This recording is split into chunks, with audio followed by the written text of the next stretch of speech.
A mí algo que me pasa con Andrés Manuel es que pues a veces cuando escucho su pensamiento conservador en relación a los derechos LGBT... Preguntarle si su gobierno va a impulsar el matrimonio igualitario. No considero que ya están garantizados los derechos. O en relación a otros temas como el aborto. ¿Y vetarían cualquier intento del Senado para cancelar la interrupción legal del embarazo?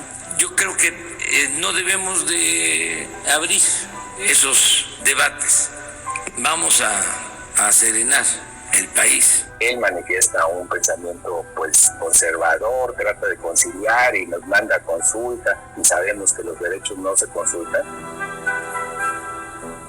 Es David González, activista por los derechos LGBT. Lo que me pasa es que cuando lo vuelvo a ver en una asamblea y nos daba el mensaje de aliento y de seguir luchando por nuestros sueños, sin perder la fe y las esperanzas, ahí resolvía todas mis dudas y seguía adelante. También es simpatizante de López Obrador y colabora en la Secretaría de Diversidad Sexual de Morena. Yo no conozco a otro líder político que me genere la misma confianza, la misma esperanza de que podemos lograr un cambio y una transformación para el México que queremos.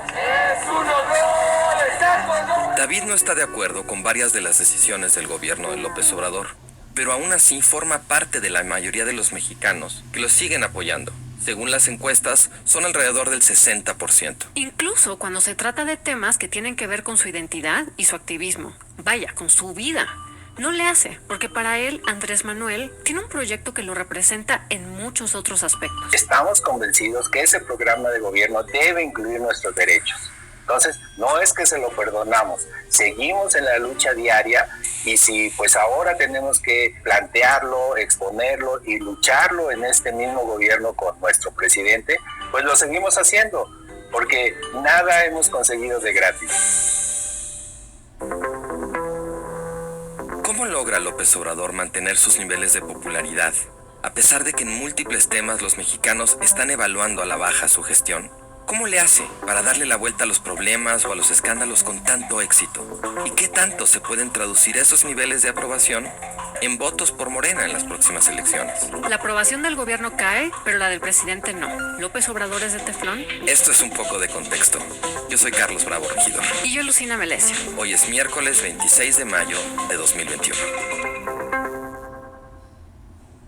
Bueno, y a todo esto, ¿desde cuándo es López Obradorista David, Por lo menos desde la elección de 2006, que fue cuando perdió contra Felipe Calderón por un margen chiquitito de menos de 1%, y luego se autoproclamó presidente legítimo en una ceremonia en el Zócalo. Te digo, estuvimos ahí horas, todos los amigos que fuimos formando lazos, nos fuimos a plantar ahí, a esperar la ceremonia. Era un día extremadamente frío, llovía, y a pesar de la lluvia, nadie se movió de su lugar, todos nos amontonamos, sacamos los plásticos, sacamos las sombrillas, lo que tuviéramos a la mano. Protesto, cumplir y hacer cumplir la Constitución General de la República. Pero nadie estaba dispuesto a perderse de ese hecho histórico, de apoyo y de lealtad a nuestro líder político.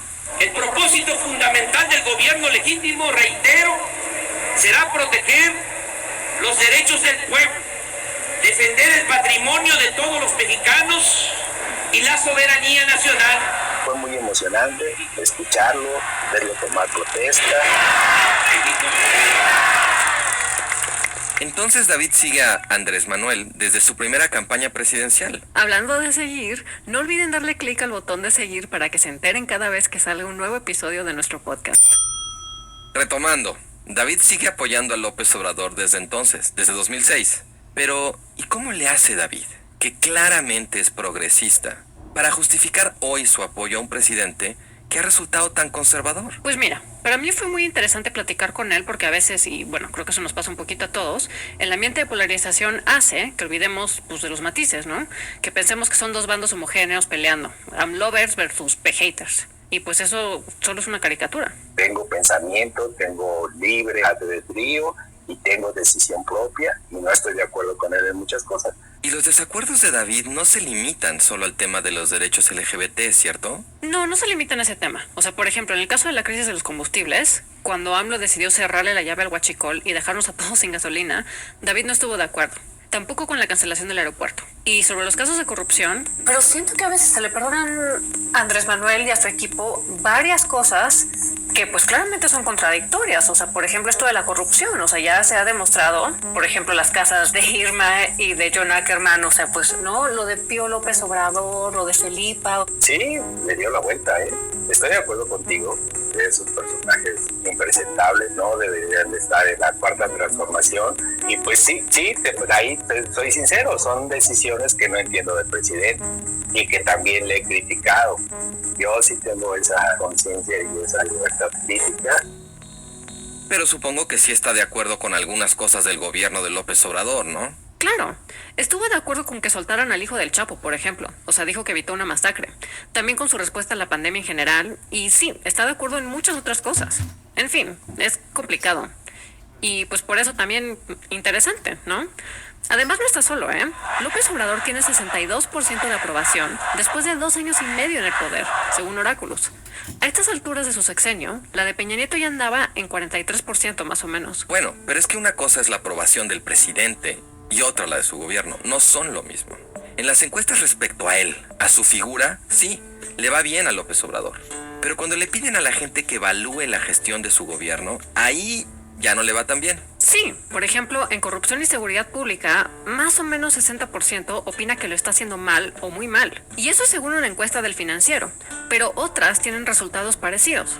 O sea, sí parece haber una tendencia muy clara. Otro ejemplo, en la de Reforma, en economía, casi la mitad de los encuestados dice que lo ha hecho mal y solo una tercera parte dice que lo ha hecho bien. Bueno, sí parece que el presidente no está siendo afectado de la misma manera por sus errores y por su carencia de resultados en el gobierno, como esperaríamos que cualquier mandatario lo fuera. Es Lorena Becerra, la directora de encuestas del periódico Reforma.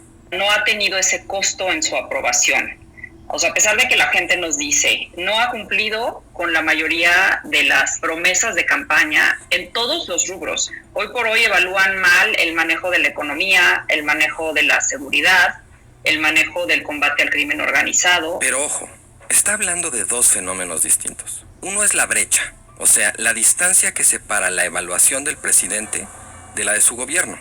Eso es relativamente normal, o sea, ya con otros presidentes ha pasado que salen mejor evaluados que sus gobiernos. Y aunque hay una distancia entre una y otra, ambas evaluaciones se mueven juntas. Si baja una, baja la otra, como sería de esperarse. Lo curioso en el caso de López Obrador es que sí, hay esa distancia, pero cae la evaluación de su gobierno y la suya como presidente no.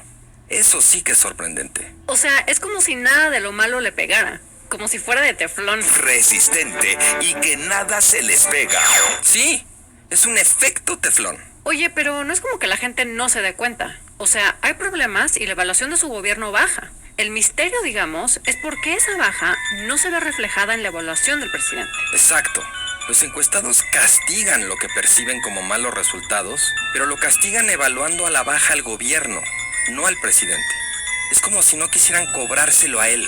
No le trasladan ese costo, no lo responsabilizan. ¿Pero por qué diablos pasa esto? ¿Somos nosotros? ¿Es algo que está haciendo López Obrador? ¿O son ambas cosas? A ver, empecemos por el 2018 y vayamos por partes. A López Obrador sí hay que entenderlo con relación a los gobiernos previos, sobre todo al de Enrique Peña Nieto. Una buena parte de la fuerza de López Obrador en el 2018 se explica por el desgaste tan tremendo que traía el presidente Peña Nieto ya con la población. Sí fue el presidente con máximos grados de desaprobación históricamente, pero además había una parte en donde la población parecía atribuirle cierta intencionalidad como negativa a Peña, ¿no? O sea, esta persona es irresponsable, le vale gorro el país, está desconectado de nosotros, son corruptos. Entonces, como que había esa intencionalidad. Hoy por hoy, a López Obrador, por su figura, por este carisma, por su cercanía, por su manejo de la comunicación, no se le atribuye esa intencionalidad. López Obrador supo convertirse en el candidato a través del cual muchos votantes emitieron un contundente voto de castigo contra Peña Nieto, contra el PRI, contra sus aliados. Entonces, Todavía, aunque la gente sí te dice no está cumpliendo, no es satisfactorio su desempeño ya en los rubros específicos, todavía no están dispuestos a regresar a ese pasado, ¿no? Y creo que esto tiene que ver con esta intencionalidad, o sea, como aquellos sí lo hicieron por perjudicar o porque no les importaba, ¿no? Porque les importaba más llenarse los bolsillos que nosotros. Él no, o sea, él le ven como esta parte de carisma, de honestidad, de cercanía, en donde no le atribuyen esa parte negativa. Sí, o sea, su reputación de honestidad, de nunca haber estado involucrado personalmente en un escándalo de corrupción, era algo que lo distinguía del grueso de la clase política del peñanetismo. Sí, es que como lo transmite David, Andrés Manuel tiene una gran capacidad para darle esperanza a la gente. Pero también para apelar a su enojo y a su hartazgo. Los que se fueron dejaron muy enredado todo y un cochinero que hay que limpiar. Creo que capturó muy bien un momento y un descontento social y político que no habíamos vivido ni en 2006 ni en 2012. Es Luis Espino, especialista en análisis del discurso. Es consultor y ha trabajado para varios gobiernos y órganos autónomos en cuestiones de comunicación política. Tiene por un lado esa capacidad de movilizar intuiciones que muchos mexicanos ya tenían y que el desempeño de la política en los últimos años les confirmó. Y hay otras que son de larga data. Por ejemplo, para resolver los problemas del país solo basta que el presidente quiera resolverlos. No importa el partido, no importa el sexenio, es una creencia firmemente arraigada que no hay nada peor que la corrupción. Es el principal, es el más grave, es el peor problema de México. Claro, no es que López Obrador se saque las cosas de la manga. Apela a lo que ya traemos en la cabeza, en el corazón o en la barriga, pues. Y a partir de esas creencias viejas y de otras ideas que él ha construido exitosamente en la imaginación de la gente, es que él transforma la complejidad de un país tan grande, tan diverso, tan complejo como México y las adapta esa complejidad a un relato que es emotivo, que es simple, que es fácil de entender, fácil de contar y que a través de técnicas de propaganda como la repetición, la saturación y la desinformación, él ha logrado irle imponiendo poco a poco como la única verdad aceptable. Un relato emotivo, claro. Lo que hace es convertir esas intuiciones en una narrativa, como un cuento, pues, con sus héroes y sus villanos. Cuenta una historia con una trama que nos involucra emocionalmente. Y no solo es emotivo. Si de un lado están los héroes y del otro los villanos, se trata de un relato con carga moral. Se trata de un antagonismo entre el bien y el mal. Y no puede haber política, o sea, diálogo y negociación en esos términos. La confrontación moral entre unos y otros lleva a la polarización. Sí, divide a las partes de un modo en el que resultan irreconciliables. Onda el pueblo bueno contra los fifís, conservadores, fantoches, hipócritas, sabelotodos, doble cara, una prensa fifí, los que se dedicaban a saquear a México. Bueno, es que López Obrador es muy dado a repartir calificativos. Y no solo a sus detractores, ¿eh? Hay un articulista inteligente también, no podría decir que de izquierda, pero sí un buen analista político, Jorge Cepeda Patterson. Yo creo que los voy a perjudicar porque los estoy mencionando. Hoy hablé con él, pero me dijo que no se identifica exactamente con la descripción del presidente. Bueno, yo he creído en las banderas de López Obrador, no soy un López Obradorista, yo hice su perfil biográfico para un libro, una investigación larga. Hay aspectos de su personalidad que encuentro contradictorios. Bueno, pero más allá de cómo se identifica Jorge en relación con López Obrador, ¿qué te dijo sobre la polarización? Que para él viene de... El hecho de que por primera vez en su historia, alguien en Palacio Nacional no solo está hablando en nombre de ellos, sino también está hablando en contra de los que son los victimarios a juicio de ellos, los corruptos, los enriquecidos, los malos gobernantes. Yo creo que eso explica mucho la radicalización del discurso de López Obrador. Pero eso le creó otro tipo de problemas. El problema es que no puede haber crecimiento sustantivo si no logra conciliar a los dos Méxicos. Se refiere a cómo López Obrador divide a los mexicanos en dos. Unos son el pueblo bueno, los pobres, y los otros las élites rapaces, los ricos.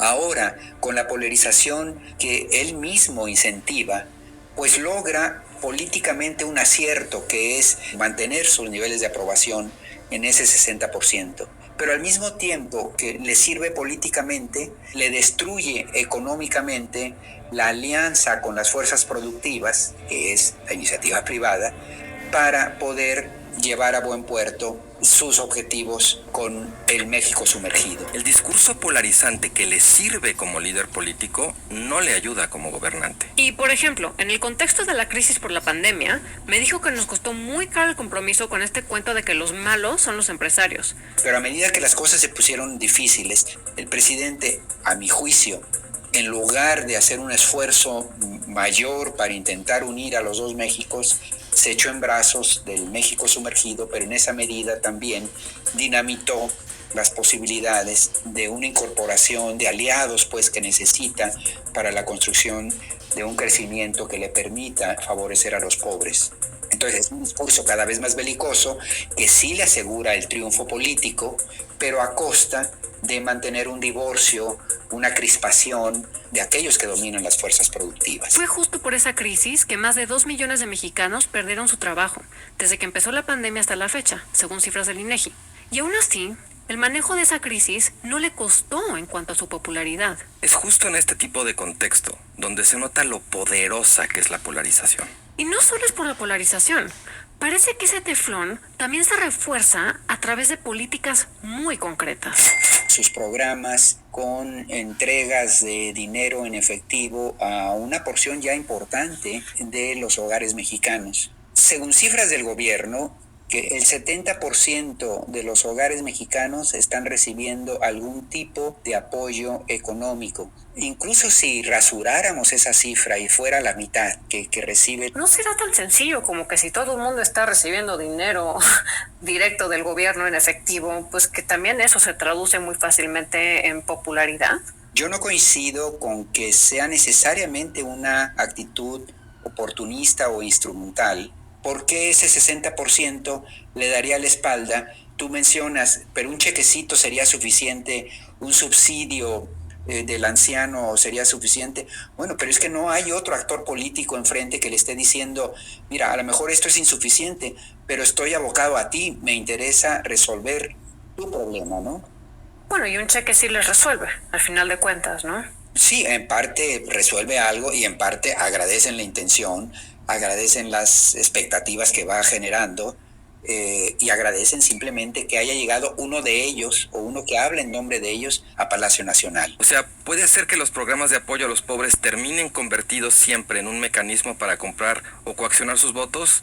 Pues a veces sí, a veces no. Lo que sí sabemos es que el único rubro en donde está aprobado bien es programas sociales, sin duda, porque ahí es donde una buena parte de la población está percibiendo algún tipo de resultado. Es otra vez Lorena, la encuestadora. Sí sienten que están recibiendo un dinero diferente, que ellos están siendo incorporados al sistema que antes no estaban siendo incorporados y se lo atribuyen directamente al presidente.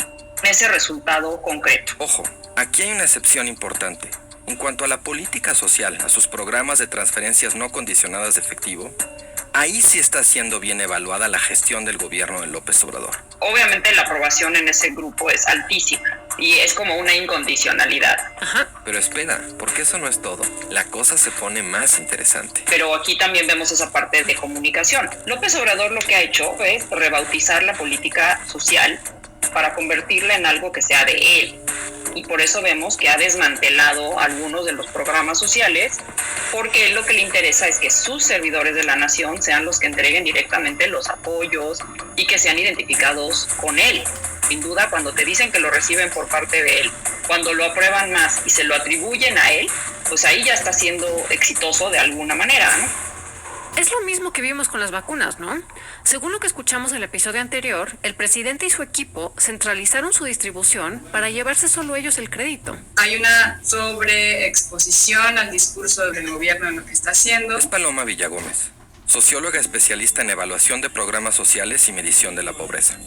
Hay pocas formas para documentar esa información que nos están dando, no podemos verificarla. Y lo que sí hay es pues la difusión de un mensaje de que sí lo estamos haciendo, ahí vamos, y además lo estamos haciendo en nuevas condiciones, ¿no? Por ejemplo, sin intermediarios, combatiendo la corrupción, llegando a donde antes no llegaban y primero los pobres, ¿no? O sea, son mensajes que pues yo creo que para un sector amplio de la información pues sí puede parecer muy...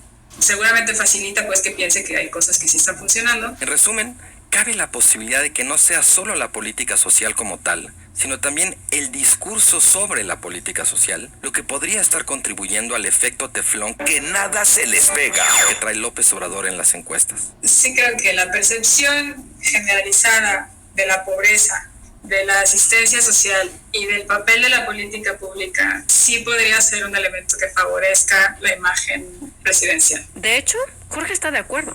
Yo diría que lo que está haciendo López Obrador en favor de estos grupos en parte es material y en parte es discursivo. En su primer año pudo hacer muchas cosas, en su segundo año absolutamente se lo comió la pandemia. Y en esa medida, López Obrador ha tenido que recurrir más al segundo aspecto, que es el narrativo, el de construir para este 50-60% una narrativa para hacerle ver que está de su lado, que está trabajando por ellos, aun cuando estas realidades no sean palpables o no estén a la altura de las expectativas. O sea que compensa su falta de resultados con narrativa. Los datos dejan mucho que desear, pero esos relatos no los tiene ni Obama. Sí, bueno, y eso le ha salido bastante bien. Bueno, yo pensaría que los niveles de consenso que sostiene López Obrador, con números cercanos al 60% de aprobación, que no disminuyen a pesar de las muchas dificultades que enfrenta su administración, de escándalos como en el que se vio envuelto su hermano, la pandemia misma, la crisis económica en este año, el peor pues prácticamente en un siglo, y no obstante mantener esos niveles de aprobación pues sí deja perplejo a buena parte de la opinión pública. Sí, no es algo que hayamos visto antes.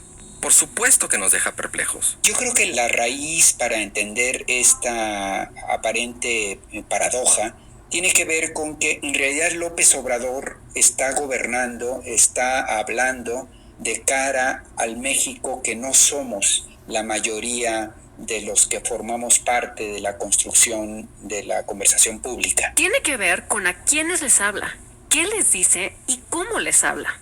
Y la reacción que produce en esas audiencias, que son la mayoría que lo sigue aprobando. Llegó a Palacio Nacional para decir: toca ahora el tiempo de los pobres, ahora los pobres, y es para este segmento que está gobernando López Obrador. Desde una perspectiva, para el tercio superior, muchas de las cosas que hace y dice López Obrador son absolutamente ilógicas, a contrapelo de nuestra realidad, del sentido común en muchos sentidos, pero es absolutamente congruente con la exasperación, la rabia, el descontento y las expectativas de esa otra mitad que no ha estado recibiendo lo que cree merecer y cuya situación en esta desigualdad creciente ha sido cada vez más abismal. Ok, pero entonces no es cómo gobierna, es cómo sabe representar desde su posición de poder a sectores normalmente ignorados en el discurso político, al margen de si gobierna bien o mal. Es como dice Luis Espino.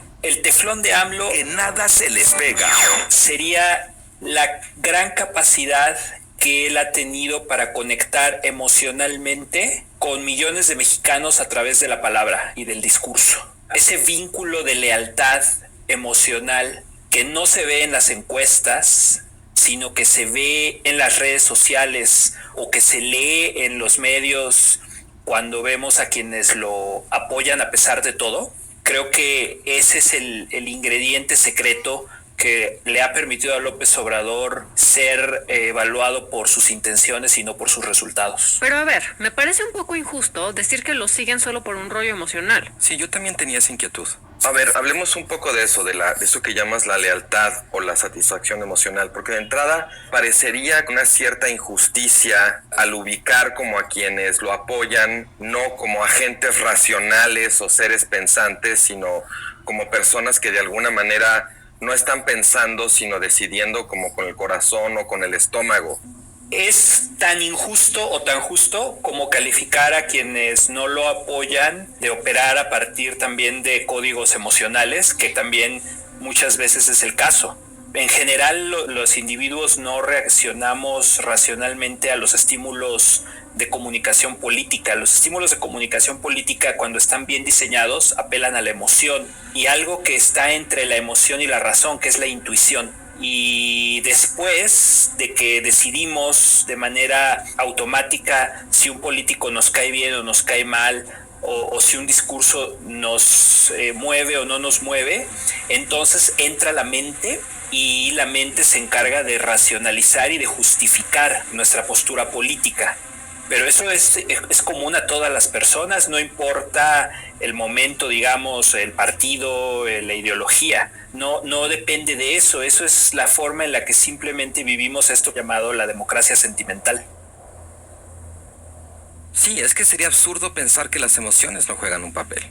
La política siempre tiene una dimensión sentimental, o sea, hay toda una corriente de pensamiento más o menos reciente sobre eso, denominada el giro afectivo, que trata justamente de revalorar la importancia de las emociones en el juego político. Claro, ok, o sea, todos somos susceptibles de ser analizados en esos términos.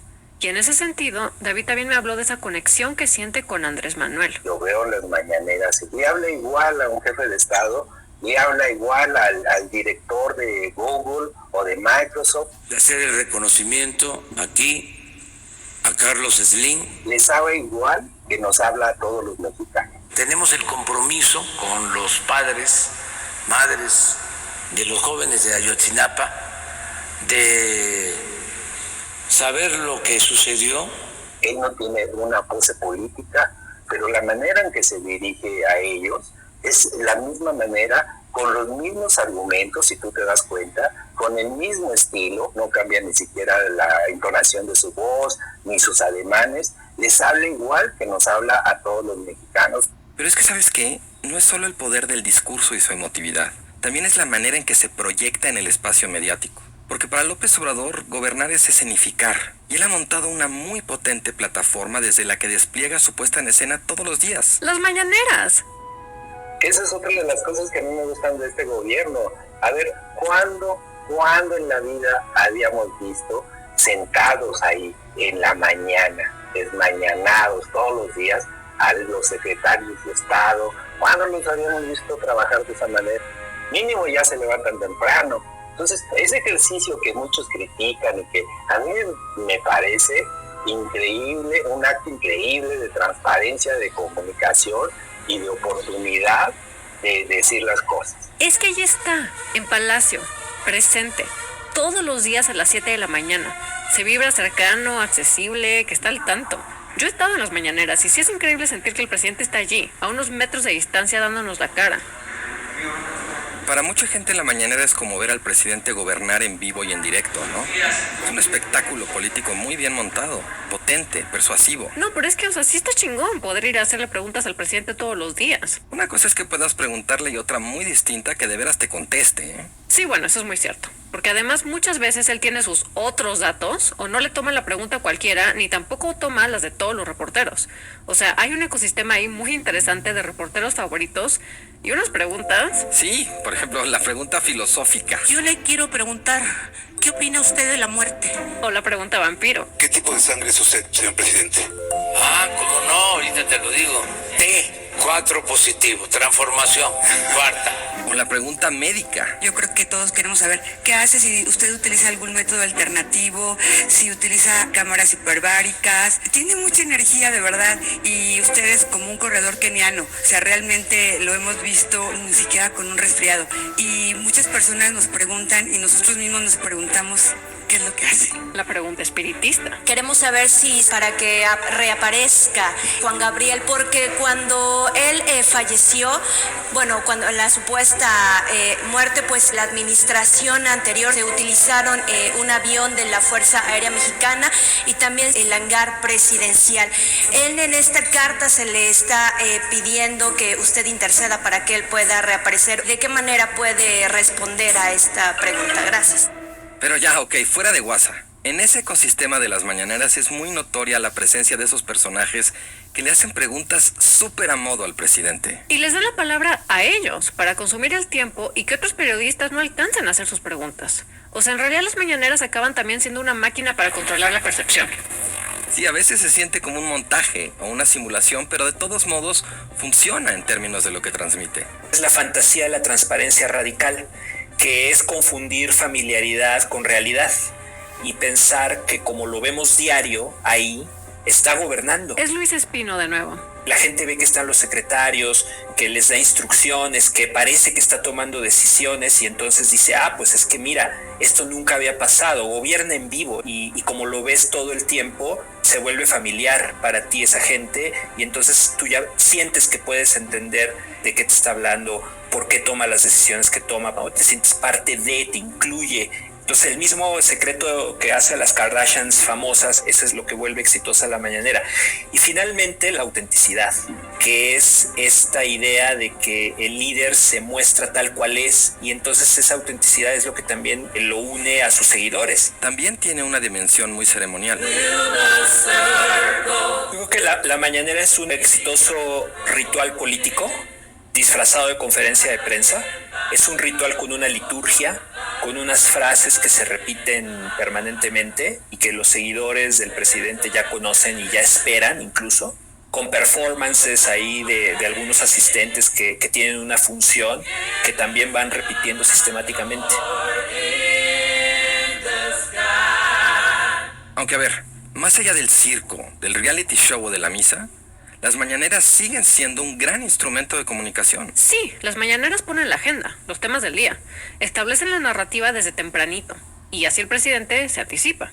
A ver, antes de que me pregunten, voy a abordar tal tema, ¿no? Voy también a informar sobre un video que se dio a conocer ayer, donde aparece mi hermano Pío recibiendo dinero. Se refiere al escándalo de su hermano Pío López Obrador, que lo grabaron recibiendo dinero en efectivo para lo que llamaban el movimiento. Entonces, este hecho de adelantarse, dar su propia versión, la gente lo ha tomado como, bueno, por lo menos no nos lo están ocultando o pretendiendo que no existe.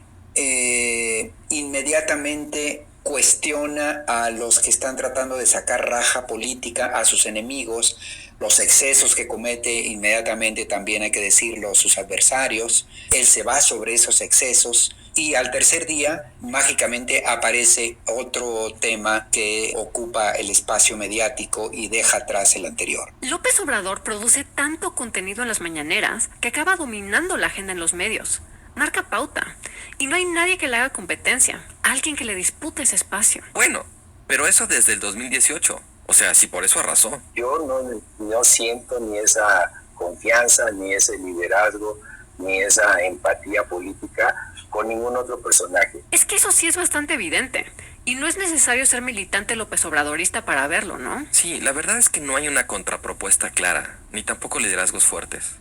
Hoy por hoy las oposiciones a nivel federal no tienen gran capacidad de convocatoria. ¿Por qué? Yo creo que las oposiciones perdieron algo que es esencial en retórica, que se llama locus standi o el derecho a hablar, la autorización que te da el público para dirigirte a él. Estos partidos de la transición, en la medida en la que no estuvieron a la altura y no supieron construir anticuerpos contra la corrupción, el abuso y todo lo que ya sabemos, perdieron el locus standi. Lo tienen que recuperar y para eso tienen que recorrer un camino de expiación, de redención. Creo que la oposición necesita su propia versión de su éxodo y de su larga marcha. Entonces, recapitulando, tenemos 5 explicaciones del efecto teflón que tiene López Obrador. 1. La revancha contra el pasado y la polarización. 2. Sus programas sociales y la fuerza del primero los pobres. A ellos les habla y son la mayoría. 3. El poder de su discurso, su capacidad de generar esperanza y lealtad emocional. 4. La plataforma de las mañaneras y su impacto en los medios. Y 5. No hay oposición. Y no son mutuamente excluyentes. Se refuerzan entre sí y forman el teflón. Resistente. Que la gente no le cobra a López Obrador lo que desaprueba de su gobierno. Y ahora, a 2 semanas de las elecciones, ¿será que la aprobación que tiene López Obrador se va a trasladar en intención de voto por Morena? Se lo pregunté a nuestra encuestadora, Lorena. Él no ha logrado que eso se traduzca a Morena. De hecho, creo que no lo va a lograr, porque incluso en ese público tan duro, favorable de él, no necesariamente vemos esa dureza a favor de Morena. De repente Morena pierde votos entre ese público, ¿no? La diferencia entre la aprobación de López Obrador y la intención de voto por Morena en la Cámara de Diputados es de 20% según Oráculos. Es grande esa diferencia y coincide con lo que me dijo David, que él, como muchos, es López Obradorista, no morenista. Y las campañas han hecho diferencia. La intención de voto por Morena cayó alrededor de 8% en lo que va del año. Pero la aprobación de AMLO no ha caído, sigue rondando el 60%. O sea que también hay teflón en ese sentido. La preferencia por Morena cae, pero la aprobación de AMLO se mantiene. Su teflón está blindado por ambos lados. Ni los problemas de su gobierno, ni la caída en la popularidad de su partido le han afectado. ¿Y por qué importa esto del teflón? Pues porque si López Obrador gobierna mal, pero una mayoría de los ciudadanos de todos modos lo evalúa bien, ¿qué motivo va a tener como presidente para corregir el rumbo, para mejorar sus resultados? Pues mira, para David, el pacto de lealtad que tiene con López Obrador es mutuo, o por lo menos eso es lo que él espera. Del 1 al 10, ¿cuánto lo apoyabas en 2018 y cuánto lo apoyas ahora? Del 1 al 10, mi apoyo es total. Ahora sí que estás o no estás, pues siempre he estado en las derrotas y en la victoria con Andrés Manuel y lo sigo apoyando. Yo no caigo en el arrepentimiento, a veces caigo en la duda, a veces caigo en la zozobra, pero no en el arrepentimiento. Es con él o con él, y no vamos a dejar que se nos raje.